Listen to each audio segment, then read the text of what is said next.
Dovolím si predstaviť pani Gluško. Je vyštudovaná historička a prekladateľka, lingvistka. Môžeme s ňou komunikovať po česky, hovorí výborne po česky a rozumie aj po slovensky. Ale jej občiansku činnosť je možné opísať tak, že je súčasťou takého liberálneho pohybu v Rusku za občianske a politické práva. U nás by bola súčasťou čohosi, čo sa nazýva mimoparlamentná opozícia, pretože v Rusku samozrejme sú v parlamente aj strany, ktoré nemožno označiť za vládne, ale je to parlamentná opozícia, ale je to kvázi opozícia. Tá skutočná opozícia proti režimu v Rusku nie je v parlamente, tá je mimo. A pani Gluško bola napríklad pozorovateľka v prezidentských voľbách a podľa jej názoru a názoru jej spolupracovníkov tie voľby boli sfalšované.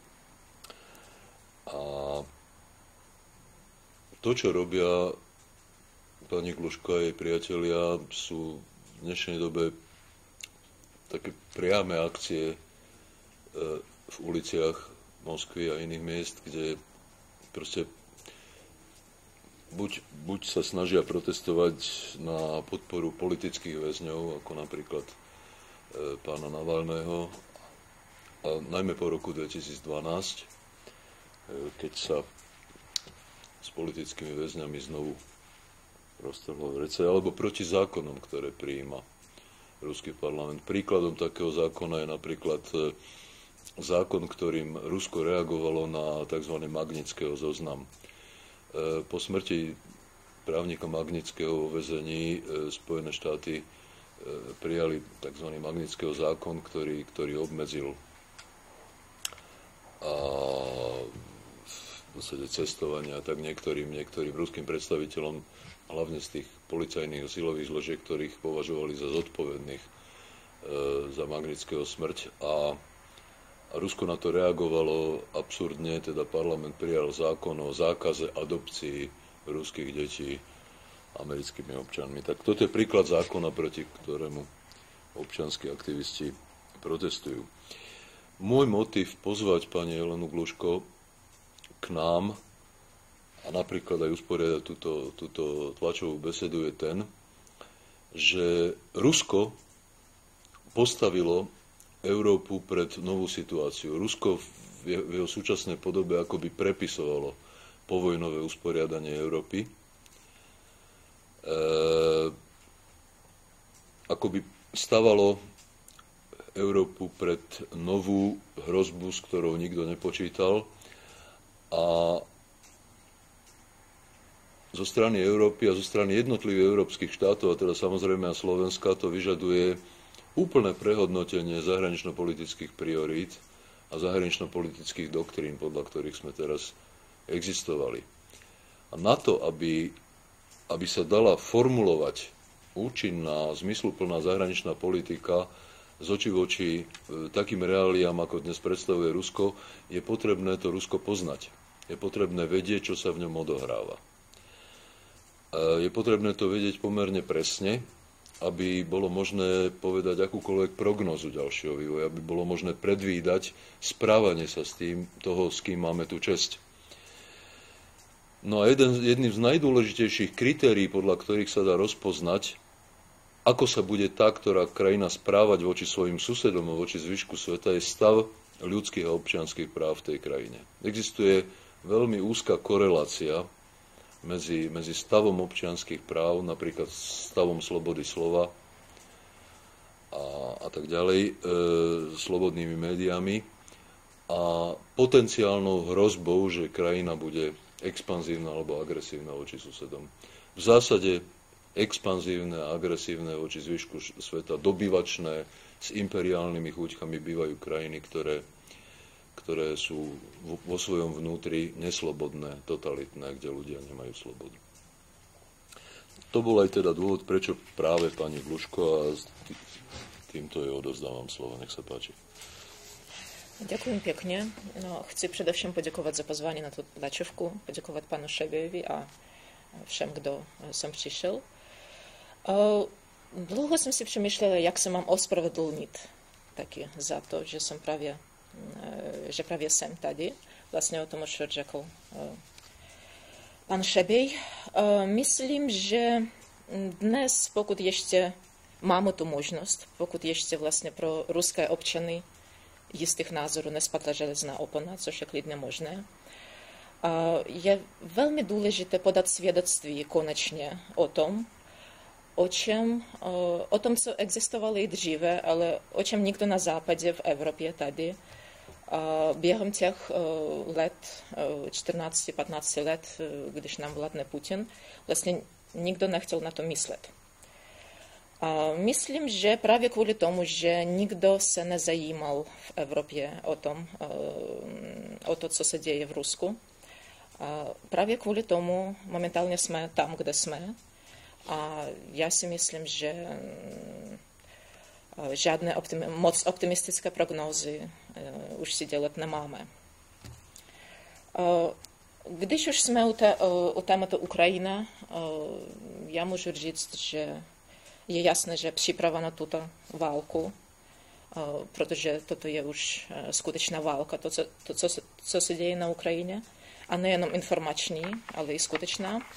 Ona samozřejmě se nezačala na jaře tohoto roku. Pamatujeme si, že ještě roku 2008 Vladimir Putin řekl prezidentovi Spojených států, kterým v té době byl George Bush, že během diskuze o rozšíření NATO, že vlastně Ukrajina ani není stát. Jo? A můžeme říct, že samozřejmě přesně to, co se odehrálo, doufám, že někdy poznáme, ale konkrétní přípravy k tomuto rozvracení republiky, omlouvám se, k té federalizaci, začaly nejpozději v průběhu léta 2013. Když třeba od září jsou náznaky toho, že příběh Ukrajiny dostal na vědomí Vladislav Surkov, kdo je taková dlouhodobá šedá eminence a hlavní ideolog prezidenta. A vlastně taky je to spojeno s tím, že v létě 2013 začala nová etapa informační války, kterou Rusko vede proti světu. Takže vlastně v té době se objevily nové podoby těch médií na západě, která docela často nehlásí se k Rusku. Příklady takových médií jsou i na Slovensku. Jsou to třeba stránky jako Slobodný vysílač nebo Rodina je základ. V každé zemi takové stránky nebo normální regulární média nebo jako dokonce rozhlasové stanice jsou jiná. A pro každou zemi ten její obsah se připravuje odlišným způsobem. Takže dá se říct, že asi ta příprava k té informační válce, která tedy odehrává, a ty události na Ukrajině jsou spojené mezi sebou. A já si myslím, že momentálně mám radost, že konečně pomalu Evropská unie začíná reagovat, ale myslím si, že vlastně ta informační válka je prohrána momentálně. To je vidět na Slovensku. To je vidět na Slovensku, nejenom v Rusku, protože třeba vaše mainstreamové média, vaše novináři přebírají si informace především z ruských zase mainstreamových hlavních agentur. A problém je, že protože nikdo během toho 10 let, těch 15 let nemyslel na to, co se v Rusku děje, tak nějak lidi si neuvědomují, že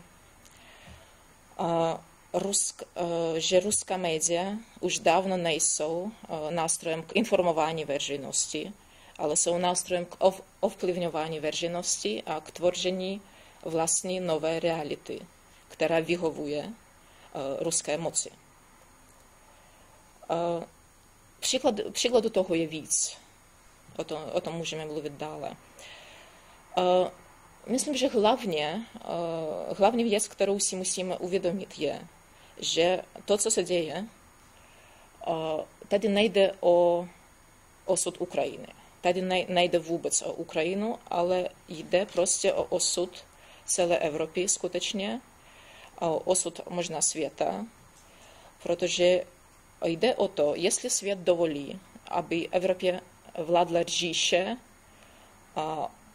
vládcům, které záleží jenom na vlastním obohacení a obohacení svých, řekneme, kamarádů, spolupracovníků, možná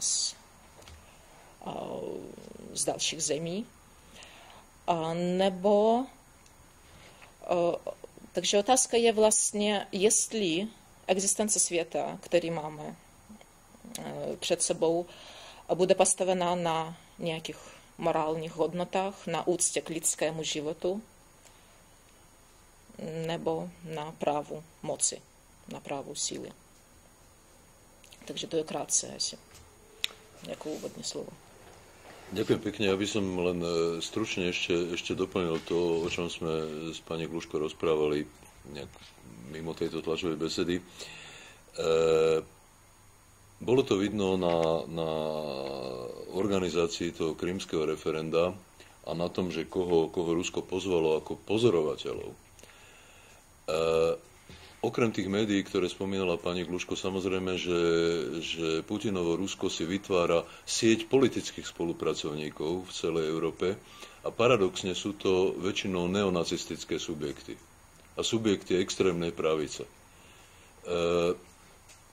Treba povedať, že bulharská taká strana, ktorú je možné označiť za extrémnu pravicu, tak jej šéf začínal svoju volebnú kampaň do Europarlamentu v Moskve. Gábor Vona, šéf maďarskej strany Jobbik, ktorá sa pokojne dá označiť za neonacistickú, má 20%, tak je častým hosťom, dokonca prednášal na Lomonosovej univerzite. V Moskve sú častými hosťami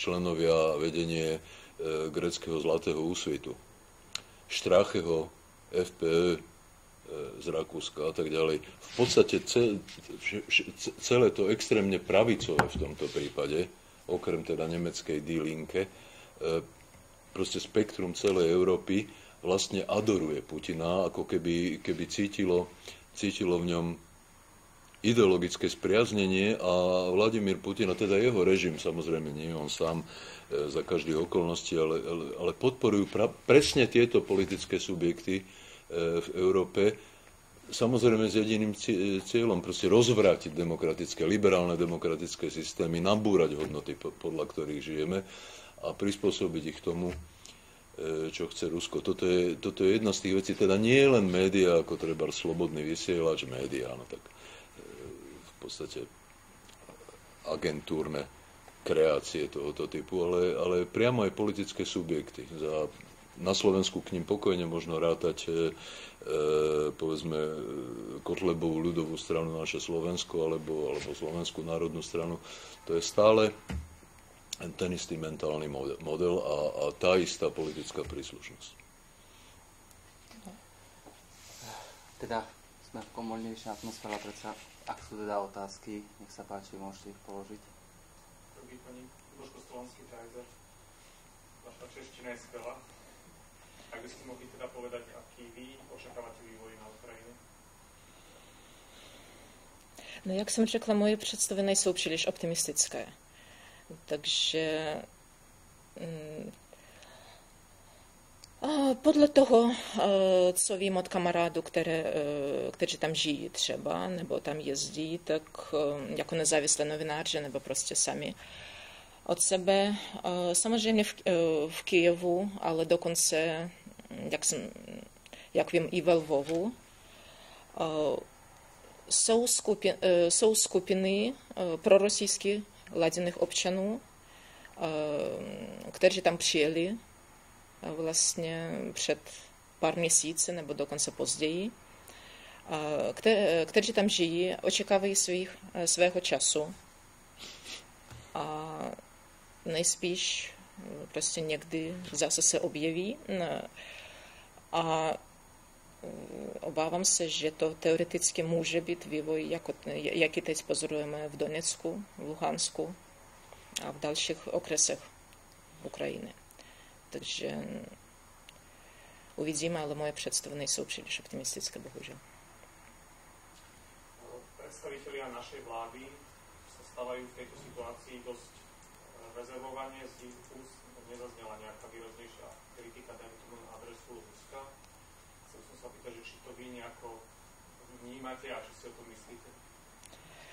No, tady pan Šebejt říkal o tom, že vlastně Ruska moc podporuje nacionalistické skupiny v Evropě. Ještě dávno mi říkali vlastně o vašem panu předsedovi vlády, Robertu Ficovi, že vlastně je známé, že v roce 2011 byl přítomný, účastnil toho sjezdu strany Jednotné Rusko, kde se vyměnili místy jakoby Medveděv a Putin. Takže je známé, že určité spojení má. Jo? Takže myslím, že ten postoj Slovenska je v této situaci úplně logický. Takže. No, náš premiér, pán Fico, argumentuje ekonomickými dôvodmi. Prečo napríklad by neboli vhodné ďalšie sankcie smerom k Rusku? Môžete na to nejako zareagovat?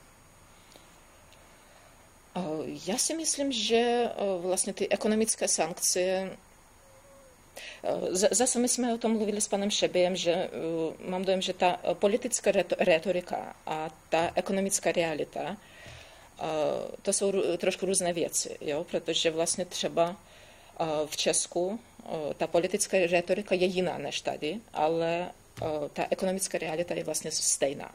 Takže ta spolupráce mezi Čechy a Rusy existuje, může to dosvědčit a momentálně si nemyslím, že by ty ekonomické sankce skutečně se uskutečnily, omlouvám se. Asi protože možná skutečně evropská ekonomika je příliš závislá na ruské. Já to nedokážu posoudit, nejsem ekonom, ale jak to vnímám, tak myslím, že ty ekonomické sankce spíš zůstanou na papíře. Takže. Dobre, nech sa páči. Ako je celé to ukrajinské dobrodružstvo určené pre domáce publikum ruské? Do jaké míry, myslíte, nebo? To je otázka. Já si myslím, že tady si pleteme trošku důsledek a důvod, jo, výsledek a důvod, jo, protože můžu říct, že v posledních měsících pozoruju zpátky v Moskvě, jak velký skutečně může být vplyv těch médií.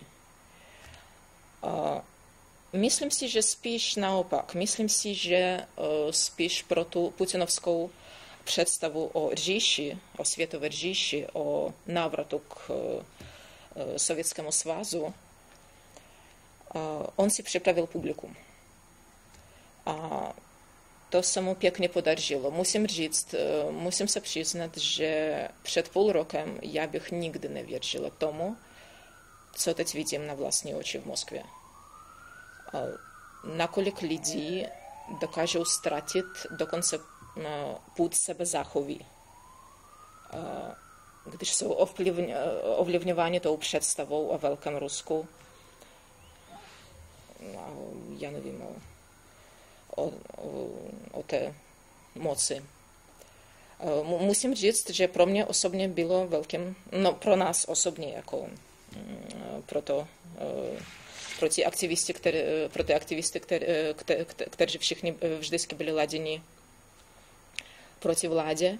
Pro nás to bylo velkým traumatem, když naši kamarádi, kteří jakoby vyznávali ty levé názory nebo nacionalistické názory, ale vždycky se bojovali proti vládě, taky rozuměli, že ta politika je úplně, řekneme, proti Ruska v tom pravém slova smyslu. Jo? Že provládní politika je proti Ruska ve skutečnosti.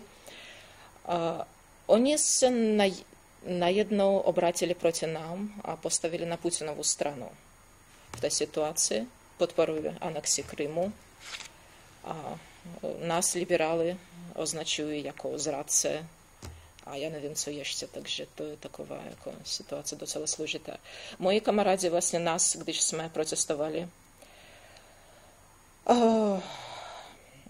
když jsme jako otevřeně stali jsme vlastně poblíž Rudého náměstí a říkali jsme jako s plakátem, že vlastně to Putinův režim zabíjí lidi na Ukrajině po těch událostech v Odese 2. května. Musím říct, že nás skoro zbili. A to nebyli policajti pro změnu, ale byli to prostě jednoduše občané, kteří nám říkali, že podporujeme fašisty.